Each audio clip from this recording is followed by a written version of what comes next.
சொல்றது எனக்கு ஒரே பொண்டாட்டி தான், ஒரே பொண்டாட்டி தான், ஒரே பொண்டாட்டி தான் எத்தனை தடவை சொல்றது. அது டைரக்ஷன் யார் தெரியுமில? டைரக்ஷன் மேயர் தான் டைரக்ஷன்.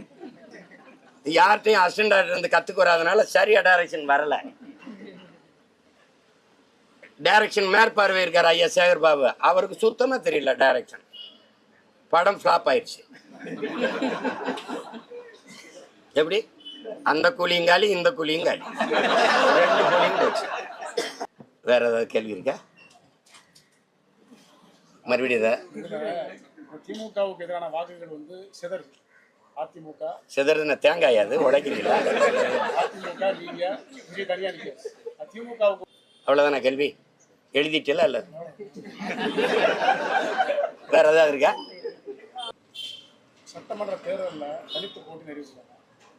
தனிச்சு போட்டின்னு என்னமோ நான் இப்ப அறிவிக்கிற மாதிரி. திமுகவுக்கு எதிரான ஓட்டுகள் தனிச்சு போட்டின்னு நான் இப்ப அறிவிக்கிறது. 2010ஆம் ஆண்டு மதுரையில வந்து நாம் தமிழருங்கிற ஒரு கட்சி இயக்கத்தை அரசியல் கட்சியாக மாற்றின போது நான் அறிவிச்சேன். இந்திய கட்சிகள் திராவிட கட்சிகளோடு எந்த காலத்திலையும் கூட்டு இல்லை. ஏன்னா இந்த கட்சிகளின் கொள்கை கோட்பாட்டுக்கு எதிராக தான் நாங்கள் ஒரு புதிய தத்துவத்தை வச்சு தனித்த பாதையில் பயணிக்க தொடங்குறோம். ஒவ்வொரு தேர்தலையும் நான் சொல்லிட்டு நின்றுக்கிட்டே இருக்கேன். ஆனால் நீங்கள் ஒவ்வொரு தேர்தலையும் பேசிட்டே இருக்கிறீங்க. உங்களுக்கு வேற வேலை இல்லை, நிறைய நேரம் இருக்கு. எனக்கு நேரம் இல்லை, நிறைய வேலை இருக்கு. அப்படிதானே? உங்களுக்கு வேலை இல்லை, நிறைய நேரம் இருக்கு. எனக்கு நிறைய வேலை இருக்கு, நேரம் இல்லை. அதனால திரும்ப திரும்ப அதை நீங்கள் கேட்கும்போது கோவம் வந்துடுது. எத்தனை தடவைப்பா சொல்றது? எனக்கு ஒரே பொண்டாட்டி தான், எனக்கு ஒரே பொண்டாட்டி தான், ஒரே பொண்டாட்டி தான் எத்தனை தடவை சொல்றது? உங்க கிசு கிசுக்கு இல்லாம நான் நேரத்தை செலவழிக்கிறது வேற வேற.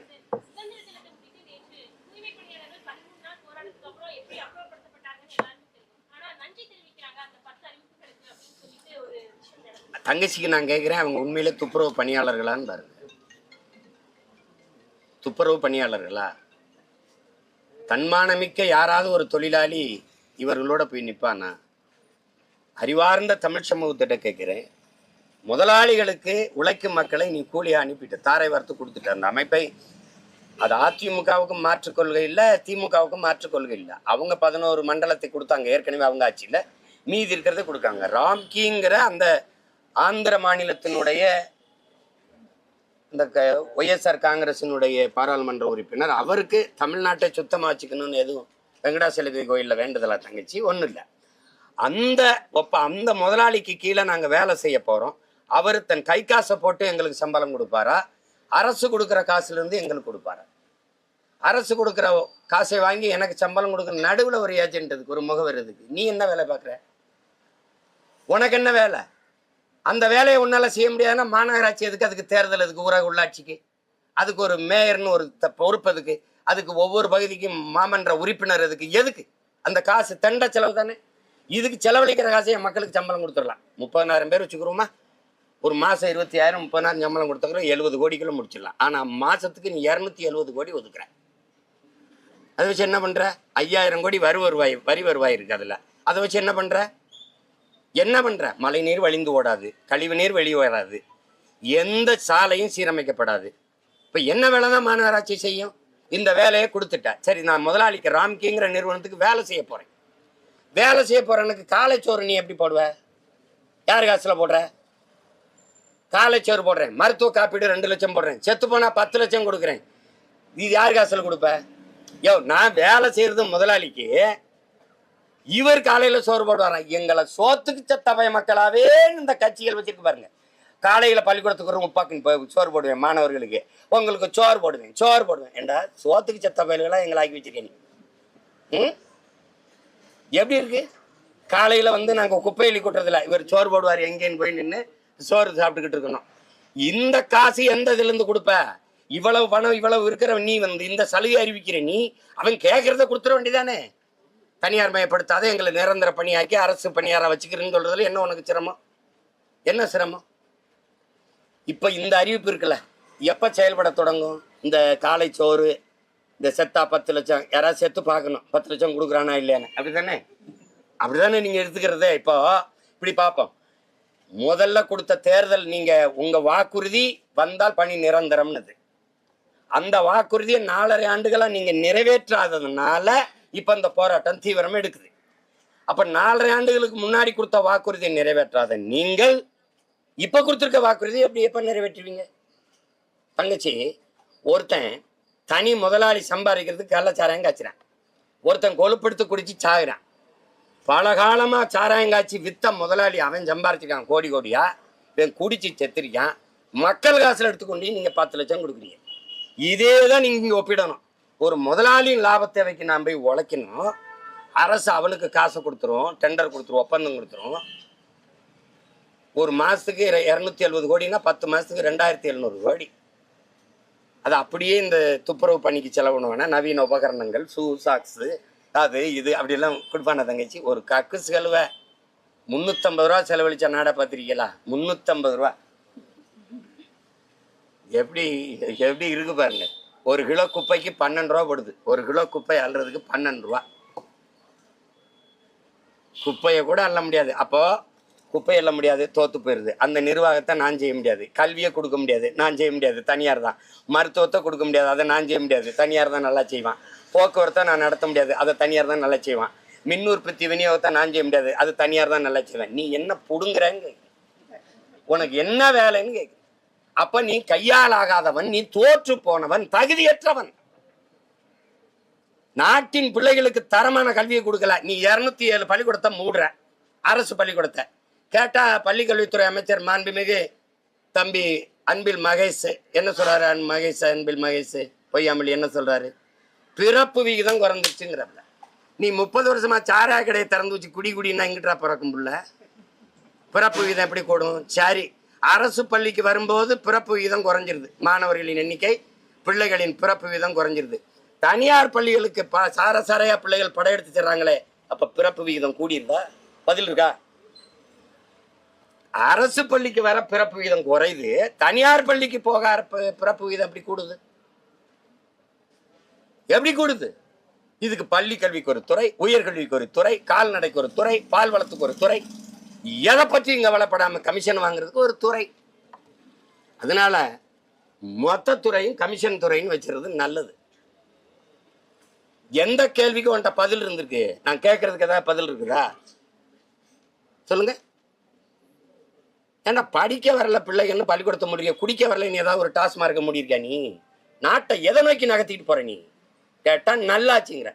15வது நாள் அந்த போராட்டத்தை அவசரம் முடிச்சுக்கிட்டு காலில் சோறு போடுறேன், 2 லட்சம் ரூபா காப்பீட்டுக்கு போடுறேன், செத்தா 10 லட்சம் கொடுக்குறேன்னு ஒரு பசப்ப அறிக்கை விட்டு முடிச்சு, இந்த நன்றின்னு சோறாக்கி போட்டு அந்த சும்மா இருந்த இந்த ஜூனியர் ஆர்டிஸ்ட் ஆட வச்சு வேடிக்கை பார்த்த மாதிரி இங்க வந்து கூட்டு அந்த புதுசா அப்பதான் தச்சு கொண்டாந்துருக்காங்க. அந்த பதாகை இப்படி பிடிக்கிறதா அப்படி பிடிக்கிறதான்னு தெரியல, அதுல என்ன எழுதிருக்குன்னே தெரியல. அது டைரக்ஷன் யார் தெரியுமில்ல? டைரக்ஷன் மேயர் தான் டைரக்ஷன். யார்கிட்டையும் அசிஸ்டன்ட் டைரக்டர் வந்து கத்துக்கு வராதனால சரியா டைரக்ஷன் வரல. டைரக்ஷன் மேற்பார்வை இருக்கார் ஐயா சேகர் பாபு, அவருக்கு சுத்தமா தெரியல டைரக்ஷன். படம் ஃபிளாப் ஆயிடுச்சு. எப்படி? அந்த கூலிங்காலி இந்த கூலிங்காலி 2 கூலிங் போச்சு. இது எப்படி? இது தங்கச்சி, இதெல்லாம் வந்து ஆட்சியாளனை குறை சொல்லி என்ன பயன் இருக்கு? ஒரு நாட்டில் ஒரு ஆட்சியாளன் செய்யற தவறுக்கு ஆட்சியாளன் பொறுப்பேற்க முடியாதுங்கிறப்ப அந்த ஆட்சியாளனை அந்த அதிகாரத்தில் உட்கார வைத்த மக்கள் தான்டா பொறுப்புங்கிற. என் மக்கள் செய்த பிழை, அதான் அனுபவிக்கிறோம். வேற என்ன பண்ண முடியும்? வேற ஏதாவது கேள்விகள் இருக்கா?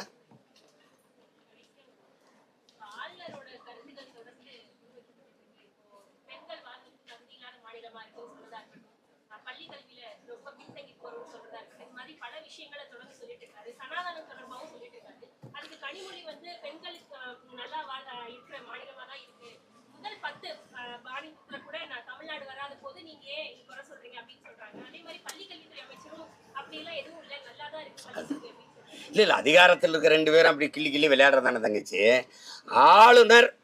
ஆளுநர் பெண்களுக்கு பாதுகாப்பு இல்லை, கல்வியில பின்தங்கி இருக்குன்னு சொல்றதுக்கு அவருக்கு என்ன தகுதி இருக்குங்கிறதா?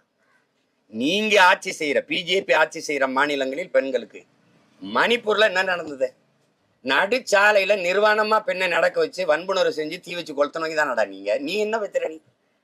எத்தனாயிரம் பெண்களை நீங்க வன்புணர்வு குஜராத் மணிப்பூர்ல செஞ்சீங்க? எவ்வளவு படுகொலை செஞ்சீங்க?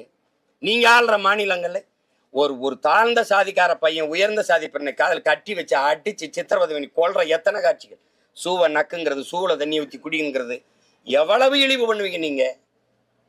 நீங்க மனித குல பகைவர்கள். நீங்க இந்த மாநிலத்துல சொல்லுங்க, அது நாங்க பேசுறோம்.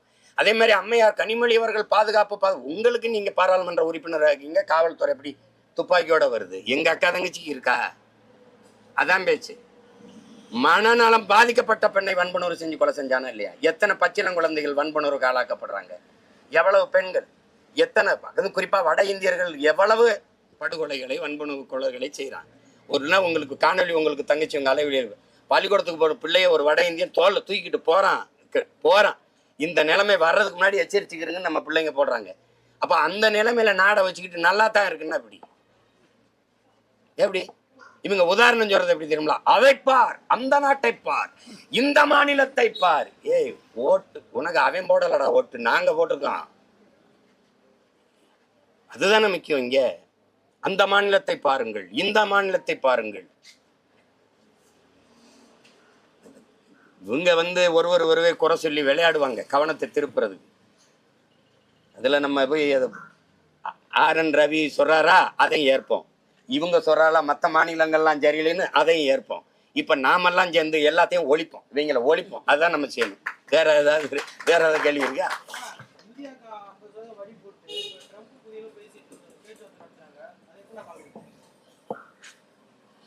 ஏதோ பொழுதுபோலன்னு 2 பேர் உட்காந்து பேசிட்டு இருக்கிறாங்க. அதை விடுங்க. அது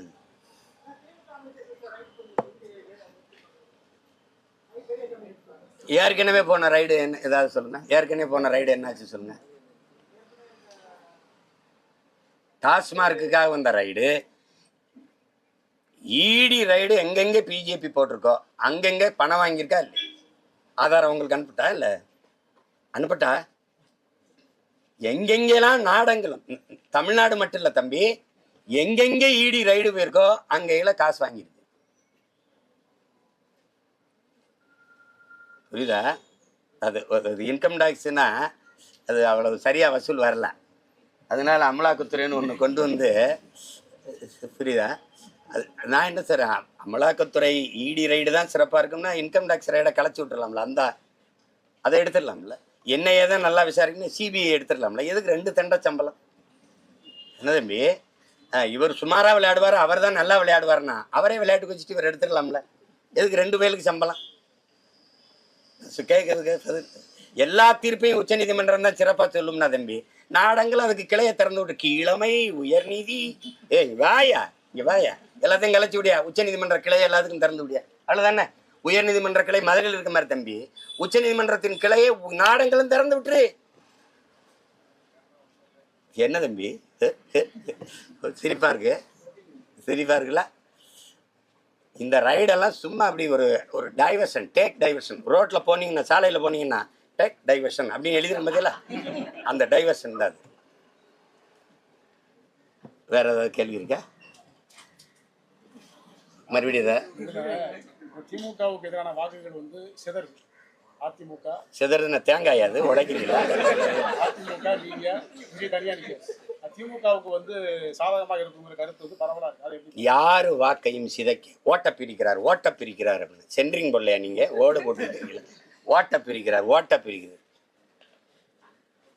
நாங்கள் வந்திருப்பது ஆகச் சிறந்த அரசியலை இந்த மண்ணில் விதைத்து நல்ல மக்களுக்கான தூய அதிகாரத்தை நிறுவனம்னு நிற்கிறோம். அதை நோக்கி பயணிக்கிறோம். அவர் வாக்குச்சீதையும் இவர் வாக்குச்சீதையும் இதெல்லாம் நம்ம கவலைப்பட்டுக்கிட்டது.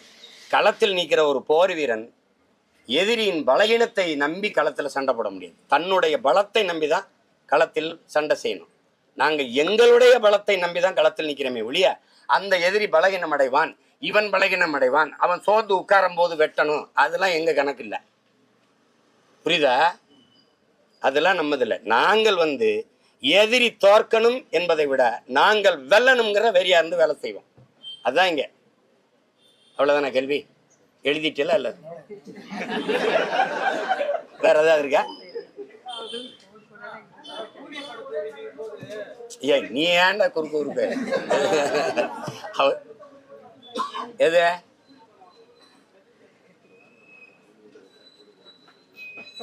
அது அவர் மேல இருக்கிற தமிழ் மக்கள் வச்சிருக்கிற அன்பு காரணம்.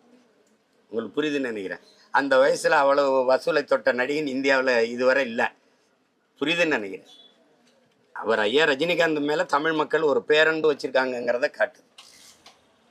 அதுதான் அதை காட்டுது. அந்த முதல் நாள் வசூல் அவ்வளவு இருக்குங்கிறத காட்டுது.